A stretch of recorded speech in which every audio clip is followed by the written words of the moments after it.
Every week, it's my goal to share a story of someone's journey through their life and financial vineyard. We take you from their roots to the journey of their vines and the influences in the air that have helped craft their delicious lives. Like wine, life and finances have different palates that should be celebrated and not judged.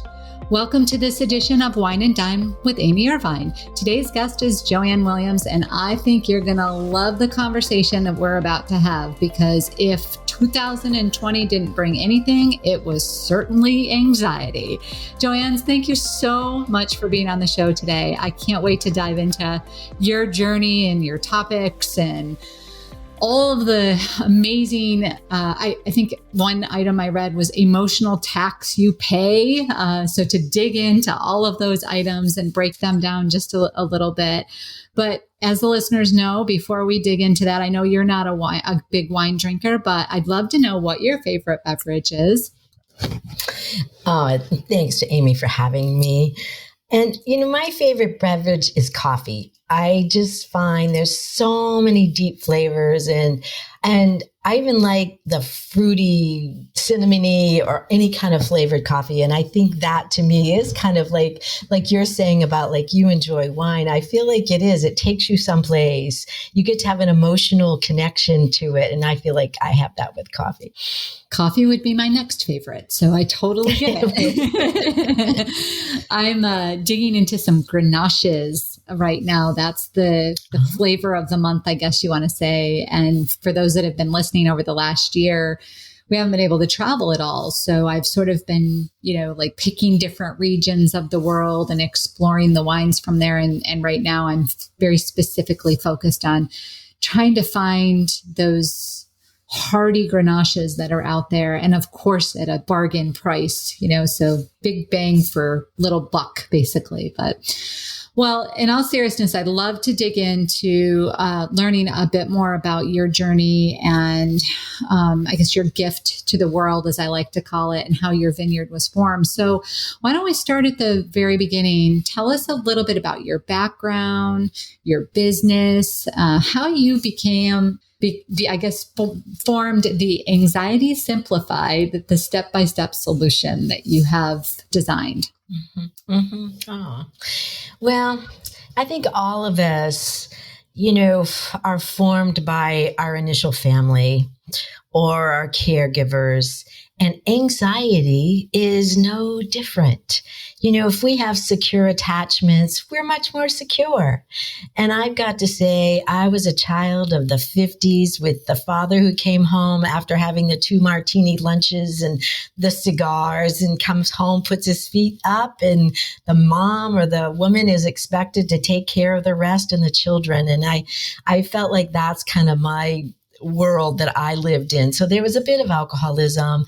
There was a bit of, kids were to be seen, never to be seen if possible, and never heard. So I don't feel like there was a lot of security created in my life. And I think that is probably why I became a mental health professional for 30 years, to figure it out myself. And I think that was the part. I feel like I was left to my own devices, figure this out yourself, not a lot of guidance.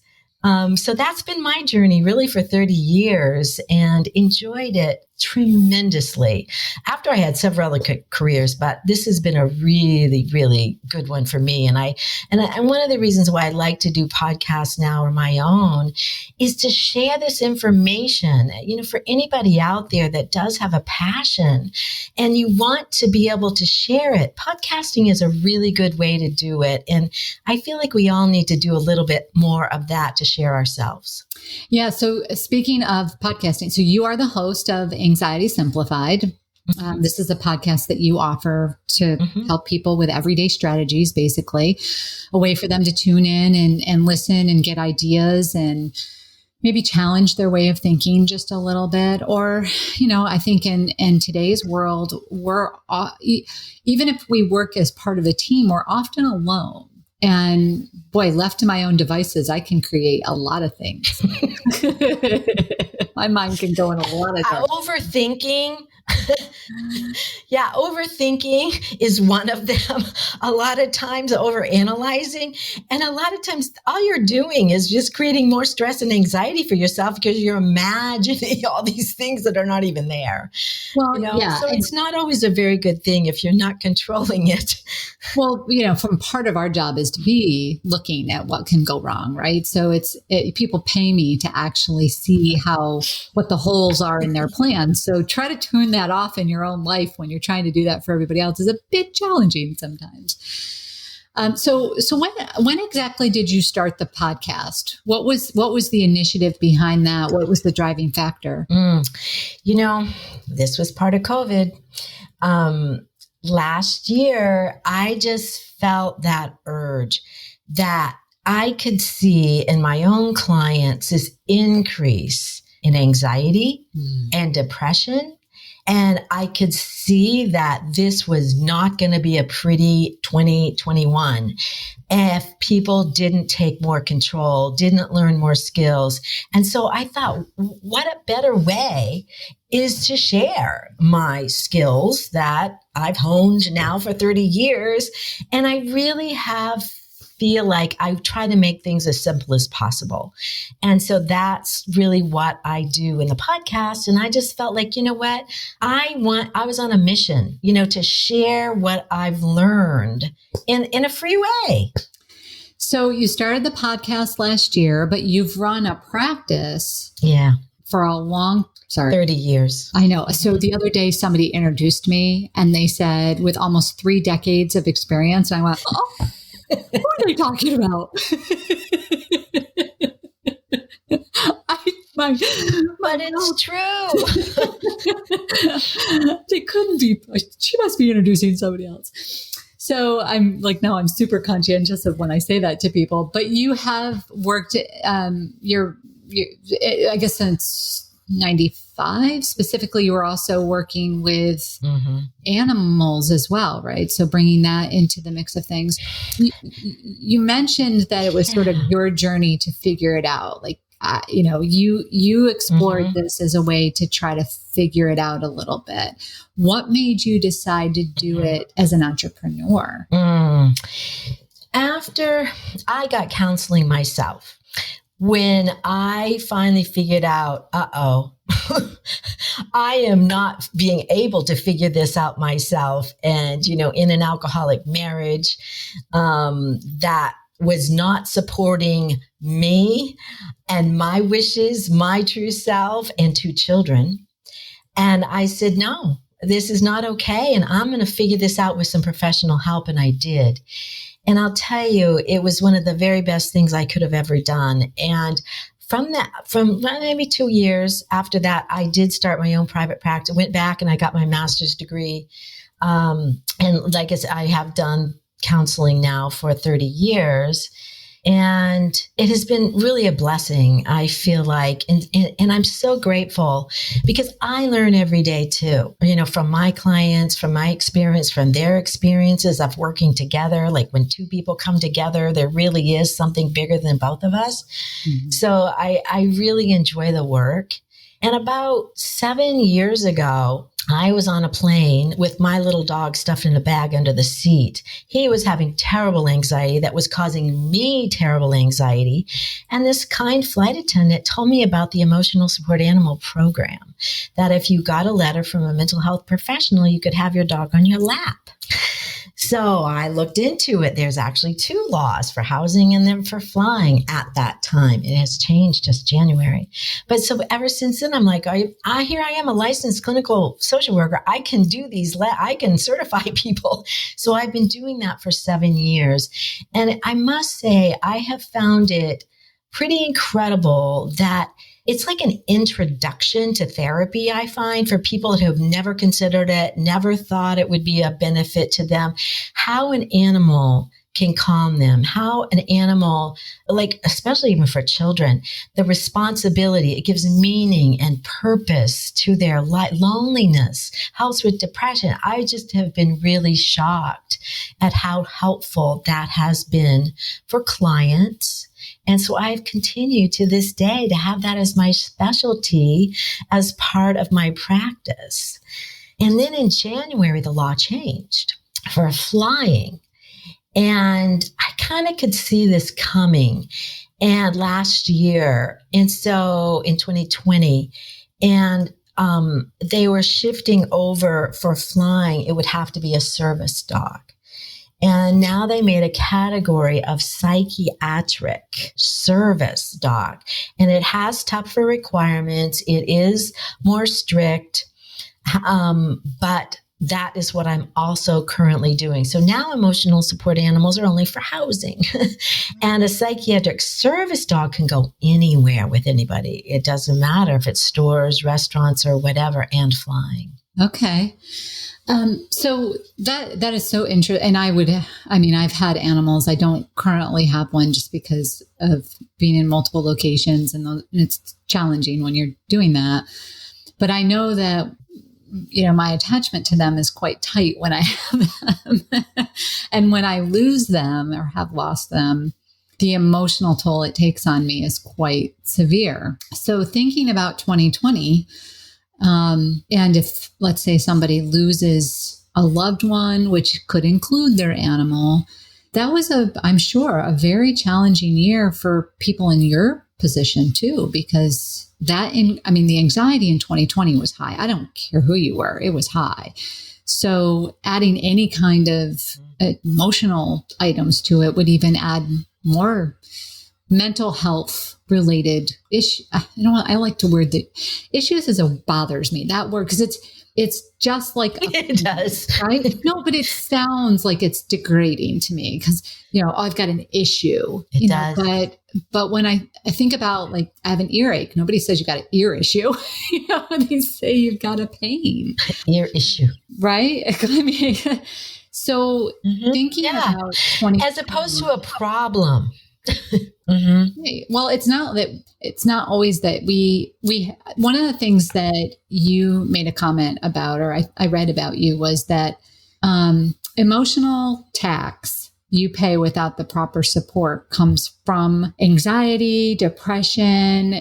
So when you think about 2020 or even 2021, I'm really concerned about PSTD with this whole COVID thing, and I'm sure you probably are too.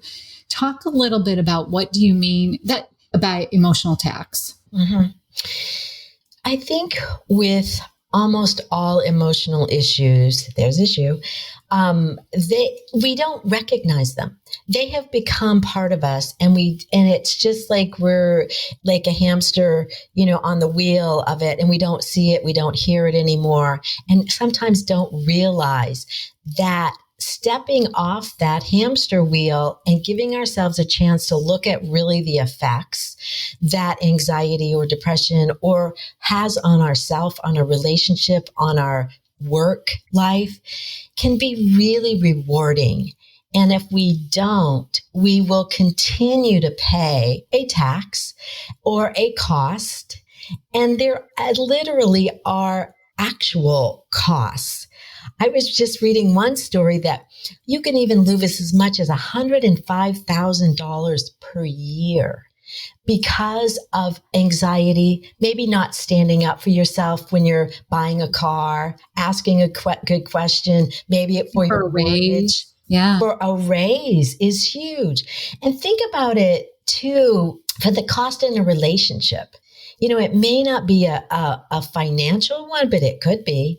But it's like, if you can't communicate because you're afraid to, or you're shut down, or you're not used to standing up for yourself, these can be huge costs of self-esteem, self-worth, pain that will continue and maybe it is as simple as finding a counselor. It doesn't have to be something that has to continue. To me, it's about building skills. So talk a little bit about that. When you say skills, define what a skill is in your mind. Yeah, that's interesting because I don't even think about it anymore. I just feel like I teach them. But basically it is, and I do have a method that I call the Thrive Blueprint that is steps that to start this process. And it really always starts with your awareness, starting to look at, I think it's probably the same for you. If somebody doesn't look at their finances, they're never going to see anything. And emotions are really no different. Step out a little bit, look at, become aware of where the pain is, where it is that maybe you want to do more growth. And I see them all as developing new habits might be a better way to talk about skills, but maybe it's just a little change every day of looking at something. Maybe it's sitting quietly and doing some mindful exercises so that you just find a little bit more peace. But there's a lot of ways to develop some new ways of looking at a situation. And that's what I would call a skill, is just look at it maybe in a different way, a different perspective, and develop some new habits around that. I was chuckling as you were talking because one of the things that I've discovered recently about myself, last year was on the go all the time, 24/7. Just even when I was sleeping, my mind, according to my husband, I was still working because he would have unique listening opportunities when I was supposedly sleeping. But this year has been a little better, right? Like it's been more, it's historically been a bit more normal. But when I find myself in those quiet moments, no TV, no music, now it feels strange. Now it doesn't feel, normal, because I've been, and I think a lot of people are like this that I've talked to, they've been on the go or in some sort of mental, what do you call that a hamster runs on? Like, it's like hamster wheel. Hamster wheel, yeah. Trance. Mentally or physically or whatever it might be, right? So now things are sort of reverting back to a bit more of a slower, quote unquote, normal pace. But because we've been on that wheel for a year, it now feels abnormal to have that quietness or that space. And I find that when it's quiet, I almost can't concentrate now. Like I have to have a little music in the background, or I have to be listening to a podcast or something, some sort of white noise in order to actually be able to focus. And that's why I chuckled when you said, quiet. Because I realized recently I was working on something and I could not focus. I felt like a squirrel, like it was over here and over here and over here and over here. And I'm like, what is wrong with me? And I realized it was too quiet. And the moment I turned on some music, boom, whatever part of my mind wanted to divert, heard the music and focused and let me focus in other areas. That was my take on it from my own personal experience recently. Yeah. So that's why I kind of laughed. It wasn't that I was thinking that it was funny. It was just a realization. Yeah. And some of my girlfriends and I have done some like virtual happy hours with each other. And they've said some similar things. Like they don't know what to do. And I've never idled well. So for me, that's not, I have to like read or I have to do something or else I'm like, okay, what's next? So it's just been a unique experience for me. Are you seeing that with other people that you're talking to? Yes. There is such a thing as secondary trauma, stress from having overwhelmed coping mechanisms and from repeated stressful events that don't end, whether it's financial or the health or your family or the loss. And I think it is stretching our coping mechanisms so that there can be some detachment or there can be numbness, there can be a hypervigilance, there can be second guessing. There's just a list of things that really can start to happen when that coping starts to just get a little too much. And that's where I see that depression can set in because it's an overwhelm of your coping skills, overwhelm of your life situations. And if we don't if we haven't developed good, healthy habits, daily habits that we can depend on, that's where we can fall to stress or physical things even, or that overwhelm. And I'm not getting out of bed. So I'm seeing much more of it. So take it to the extreme that you just said. I'm at the point where I'm paralyzed, right? What are some of the things that can help transform? And I think about this not just with, let's use the phrase getting out of bed in a different way. It could be literally getting out of bed, or it could be I'm sticking my head in the sand and I'm not even going to look at my finances. I'm in so much debt. I'm never going to get out. Yeah. So I'm not even going to deal with it. Right. So I'm going to stick my head in the sand. What are some of the things that somebody can do to help? Because that's a fear, right? That's a fear driven. Am I correct in that? Yeah. So what are some of the things that they can do to sort of get out of that? And a lot of times we need help because if you can't get off that wheel, that hamster wheel, you will continue to do the same things. And I think it does go back to that awareness that, oh my goodness, I'm in trouble. And that maybe I can try some things like reading a book, listening to a podcast, and seeing if they help. And if they don't, to reach out and find some help. But I find that one of the things that anyone can do is check in with yourself and see what you are focused on. Because our focus always will increase whatever's going on. And if you looked at what you just talked about or the symptoms I just talked about, that's what people have a tendency to focus on and overthink about. I can't sleep. Oh, I can't sleep. I'm never going to sleep. Instead of, I will find a way to find a peaceful way to get to sleep. I will find a new practice that will help me sleep better. I will find some ways, new ways. I don't know how, but I know for sure I will. So I think just focus is something that if people would look at that, because what I see with most clients, they're focused on what they do not want, what they do not like, the symptoms that they do not want, instead of turn and whatever that is, do the opposite. Go for, I do choose to be happy. Even when some days I don't feel like smiling, I am going to smile anyways. And smiling literally has a physical reaction. It literally will change your mood and it will make you feel differently. And then if you can continue that focus, and that's what's hard for people, but if you can continue that focus, you will get out of it. Making it a new habit, basically.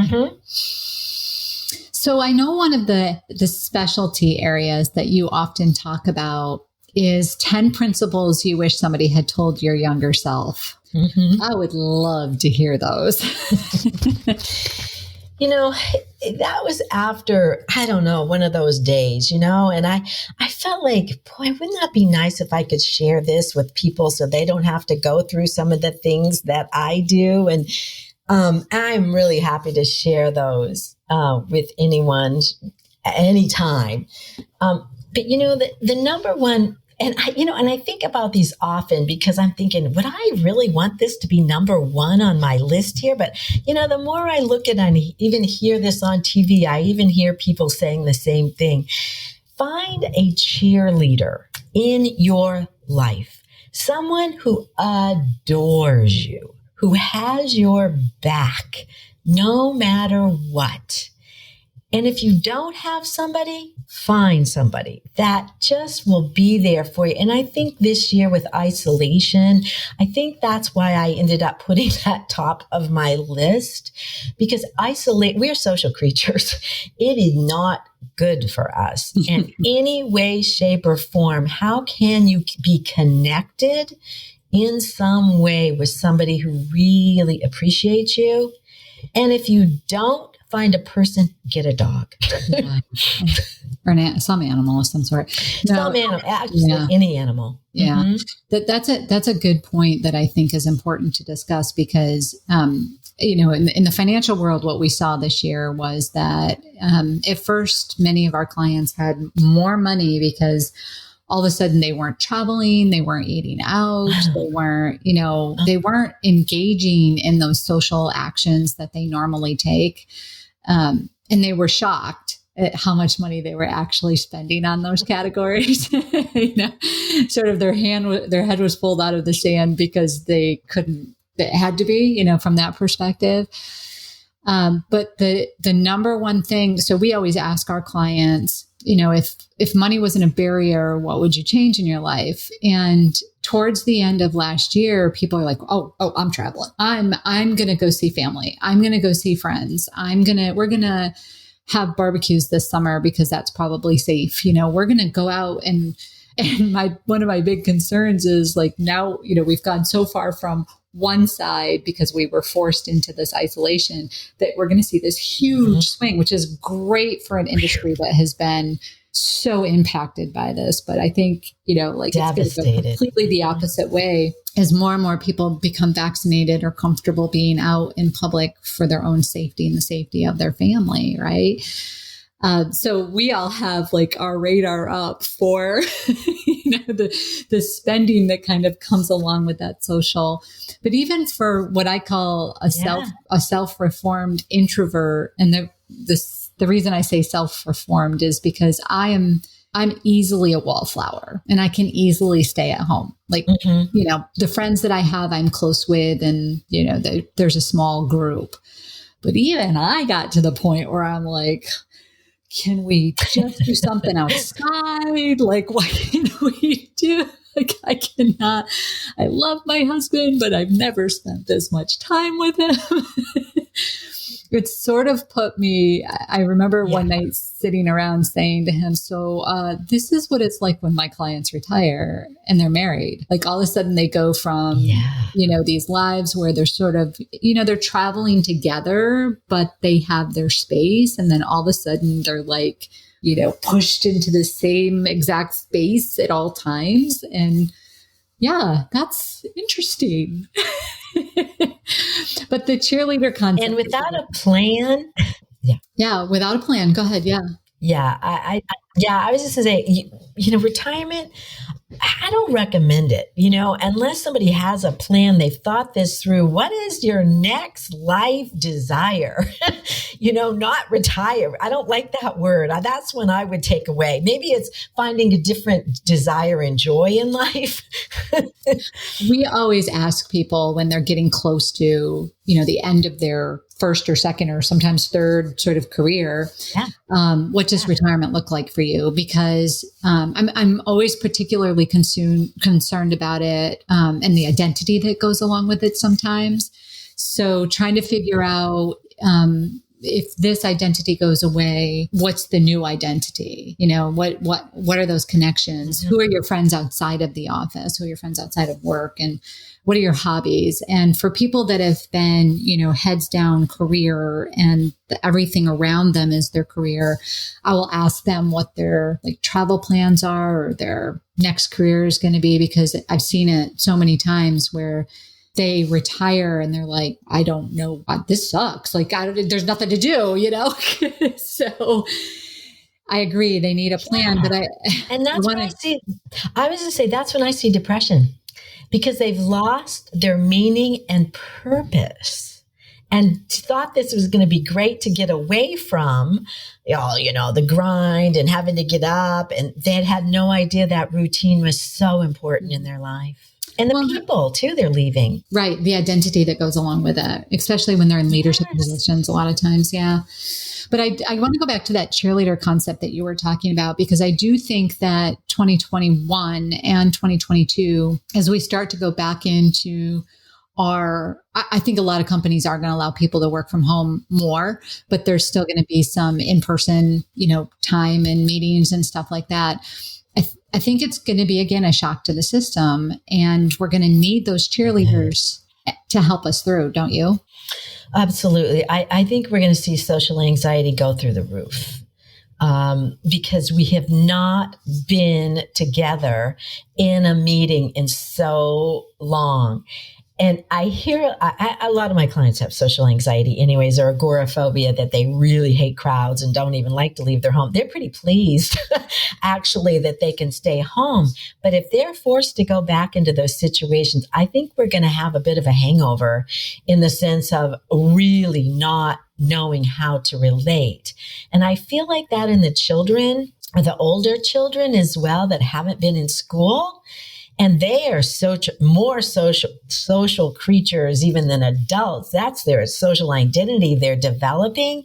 And I think we may actually see a generation, or certainly some of these children, that are going to have bigger problems than others with socializing. Mm-hmm.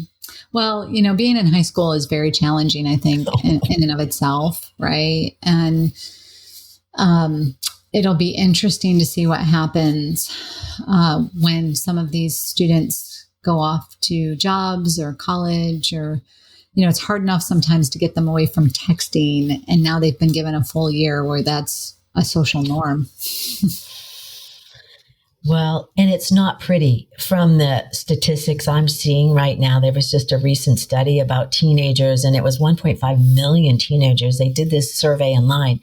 37% of them were having thoughts of harming themselves. So we really now have a new epidemic of depression in children, and they're not 11 to 17-year-old, but I think part of it is the social texting and comparing and not living up to expectations, and then not having a real reality check in a sense of going places and doing things with people in person. And I think I really want to stress to parents right now, if you are seeing any big changes and the sense of, their children are not finding purpose or pleasure in things that they were doing, or really shutting themselves off, or noticing even the physical changes, them not wanting to go out and be with friends they were, or seeing those shoulders slumped or their head down, slumping around. They really need some help, and they may not even realize it. Mm-hmm. Mm-hmm. Mm-hmm. Yeah. Well, this is wonderful information to share. I have a couple of final questions that I always like to ask my guests. One is, what is your definition of success? And I've lived this. I feel like that you have to follow your passion. I don't care where it leads you, whatever you want to do, wherever it is. To me, that's my idea of success. When you can feel joy every day going to do whatever work you do, and whatever realm it is, that it satisfies your soul. That's what I think really success is. It's something that helps you just to find something deep within yourself that's satisfying. Do what you love and love what you do, right? Absolutely.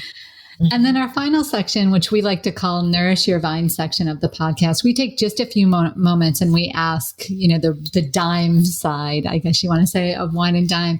If you could say that there's one financial lesson in your life that you've learned that you'd love for people to know, what would that lesson be? I think there's a couple. My grandfather always said, pay yourself first. And saving that least 10%, it probably should be more than that now, but his was always pay yourself first and save it and have it, so that you know where it is. The other one I feel like is invest in yourself. Invest it, whether it's counseling or college or other ways that will better yourself so that you can feel happier. I think that is really important. And I think it's sometimes overlooked as an investment, but I really think investing even in family members too, of their betterment, but however that is, I think that's important. Yeah. And the other thing is, I think you should have a financial planner. That was something not just because you are, but I'm telling you, I think that's something I had a trust issue about. And I probably have lost a fortune because I didn't trust So I think, see how you can find somebody and ask good questions to them so that you can trust and follow their advice, because we're just novice. We don't know anything about that field. Just like emotional issues, you should find a professional to help you through it if you can't. Yeah, I think, unfortunately, there's, at least in my experience, there's an embarrassment that people feel that they don't know more about finance. And what I've always said is that, you weren't born to know finance. It's not like you came out of the womb and you just had all the knowledge that you needed to have about finance. It's not like breathing. It's not innate in us. And so there's no need to feel embarrassed that you don't know it all. I don't know everything there is to know about dentistry or law or to be a physician or an engineer or a counselor. I have no clue about any of those things. Well, maybe a little, but not enough to say that I'm an expert in any way, shape, or form. And that's really what we're for. Now, I will say that our profession has not always been the most forthcoming sometimes. There's certainly been some reason why there's been trust issues, from a global perspective, especially if you watch any kind of like CNBC show or anything like that, when you learn about like Bernie Madoff and, those are legitimate, very publicized cases that do put, us in a pretty negative limelight. But if you're uncomfortable having somebody manage your assets, then just hire somebody that provides you the advice and not the investment management side of it. And that's, thankfully, finally, after all these years, that's a growing portion of the financial planning business. So some of those trust issues can be a little less anxious or cause a little less anxiety now with the models that are out there. So not that I am trying to plug our profession, but I do know that when people but you should.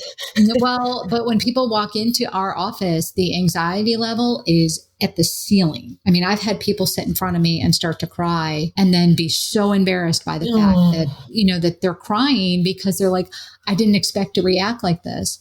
And, the first time that ever happened to me, I was like, oh my God, somebody's crying in my office. Why is somebody crying in my office? And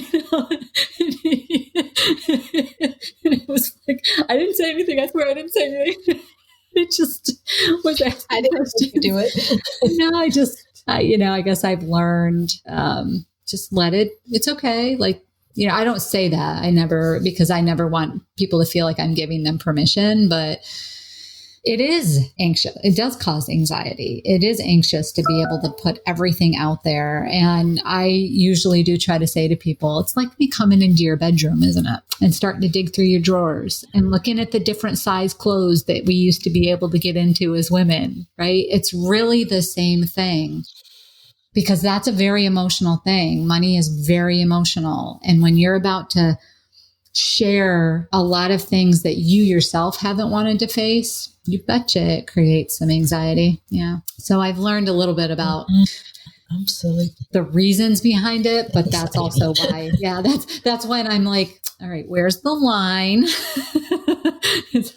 I'm not licensed to give any kind of counseling here. So is this just a release? Or are there issues here that, need to further exploring? It's an area that, we've talked about often as a team to try to watch for and use gentle cues if we think that some professional guidance is needed. But Joanne, I just want to thank you so much for being on the show today and for exploring everything that, from talking about therapy dogs to getting a cheerleader to anxiety that monies can bring. You've been a wonderful guest, and I want people to know how they can reach out to you. So we will post all your social media links in the show notes. If people are interested, do you do virtual therapy? Mm-hmm. Okay. We do. We do it like this now since COVID. Absolutely. So they could reach out to you via your website or your email address. We'll have that in the show now. It looks like it's Joanne Williams, LCSW rooted.pg@gmail.com, and we'll make sure we throw that in the show notes as well. Any parting thoughts or anything that you'd like to share that we haven't talked about today? I would just want to encourage everybody to really be kind to yourself. I think we're very harsh sometimes and judgmental. And if there was one thing you did every day, it was just find one thing to be grateful for. That in itself has proven to lower anxiety and lower depression rates. So just being grateful can be a wonderful tool and skill to use. Great advice. I'm going to have to write that, I think, on my computer screen. So every day I remember. One thing. One thing. Be grateful for one thing. Again, Joanne, thank you so much for being on the show. We really appreciate your time, energy, and expertise. Thank you. And that will about do it for today's episode of Wine and Dime. You can contact Amy through the website, www.rootedpg.com, or amy@rootedpg.com. You can also follow us on Facebook and Instagram @rootedpg for the latest news. And if you have any questions, comments, or topics you would like to hear about, feel free to let us know. And don't forget to rate and subscribe the show wherever you get your podcasts. And again, thank you for listening, and be sure to tune in next time.